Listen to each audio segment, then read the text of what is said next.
दोस्तों आज इस वीडियो में हम लोग हाई कोर्ट का एक जजमेंट समझने वाले हैं, जिसमें दोस्तों क्या था कि फैमिली कोर्ट के आदेश के खिलाफ पति ने याचिका दायर करी थी हाई कोर्ट में दोस्तों, और उसी पर सुनवाई कर रहा था हाई कोर्ट, जिसमें उसे अपनी पत्नी को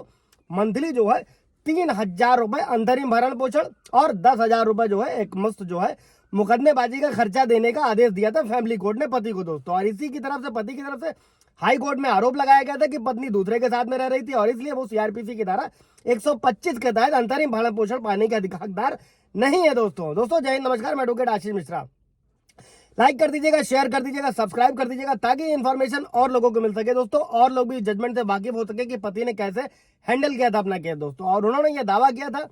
पति ने कुछ तस्वीरों का हवाला दिया था कि वो या तो शादीशुदा है जो पत्नी है, या किसी और व्यक्ति के साथ में वो रह रही है। और पत्नी द्वारा जो दायर याचिका थी उसकी एक कॉपी भी पेश करी गई, जिसमें यह दिखाया गया कि उसने खुद उस व्यक्ति के साथ रहने का दावा किया था। हालांकि पत्नी ने तर्क दिया कि अंतरिम भरण पोषण का जो चरण होता है उसमें व्यभिचार की दलील नहीं उठाई जा सकती है, अडल्ट्री की दलील नहीं उठाई जा सकती है दोस्तों। और पत्नी की तरफ से यह भी तर्क दिया गया कि पति के पास व्यभिचार के दावे को साबित करने के लिए कोई ठोस सबूत नहीं था दोस्तों।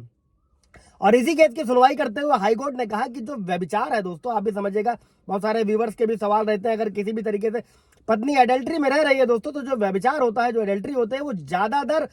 बंद दरवाजों के पीछे होता है दोस्तों, और साबित करना मुश्किल होता है, ऐसा हाईकोर्ट का कहना था। हालांकि आरोपों को साबित करने का भार उसी व्यक्ति पर होता है दोस्तों जो आरोप लगाता है। और वर्तमान मामले में क्या था कि हाईकोर्ट ने पाया कि जो पत्नी का पति है, यानी कि याचिकाकर्ता के अलावा किसी अन्य व्यक्ति के साथ जो है एक तरीके का उसका रिश्ता है जो पति पत्नी होने जैसा है दोस्तों। और पत्नी ने यह स्वीकार किया कि वो किसी अन्य व्यक्ति के साथ रह रही है। इसी के परिणाम स्वरूप क्या हुआ, कोर्ट ने यह राय व्यक्त करी कि पत्नी पति से जो है अंतरिम भरण पोषण और मुकदमेबाजी का व्यय प्राप्त करने के हकदार नहीं है। अभी इस केस में दोस्तों टर्निंग पॉइंट क्या है कि आपको अपने केस में इस्तेमाल कैसे करना है दोस्तों, कि अगर पत्नी किसी तरीके से एडल्ट्री में रह रही है, बेवफाई रह रही, तो पत्नी की बेवफाई को साबित करने के लिए जो है इस केस में पति ने क्या किया था, सोशल मीडिया से सबूत दिया था। और हाई कोर्ट ने पति की तरफ से जो पेश सबूत थे उनको मंजूर कर लिया था दोस्तों। किसी भी ऐसे केस में कैसे स्टेप बाय स्टेप चलना उसको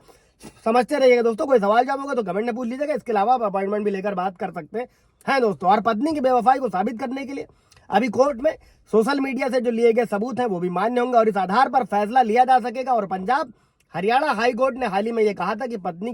अगर पत्नी व्यभिचार में रह रही है दोस्तों, तो उसके संबंध में जो पति द्वारा सोशल मीडिया से लिए गए सबूत है उनको भरण पोषण के लिए जो पत्नी की याचिका है, निर्णय लेते समय जो भी फैमिली कोर्ट्स होंगे उन्हें नजरअंदाज नहीं किया जा सकता। तो दोस्तों आप इनका कैसे इस्तेमाल कर सकते हैं। और हाईकोर्ट ने यह कहा कि फैमिली कोर्ट को भी अपने न्यायिक विवेक के अनुसार किसी भी ऐसे सबूत पर विचार करना चाहिए दोस्तों जो उसके सामने मामले के फैसले के लिए जरूरी हो। और इसी को देखते हुए हाईकोर्ट ने कहा कि जो पत्नी के व्यभिचार को साबित करने के लिए जो पति की तरफ से पेश सबूत है, सोशल मीडिया से संबंधित दस्तावेज है दोस्तों, वो अंतरिम भरण पोषण और मुकदमेबाजी पर जो है खर्च के जो है निर्णय का जब चरण चल रहा हो तो उस पर विचार कर सकता है दोस्तों ट्रायल कोर्ट।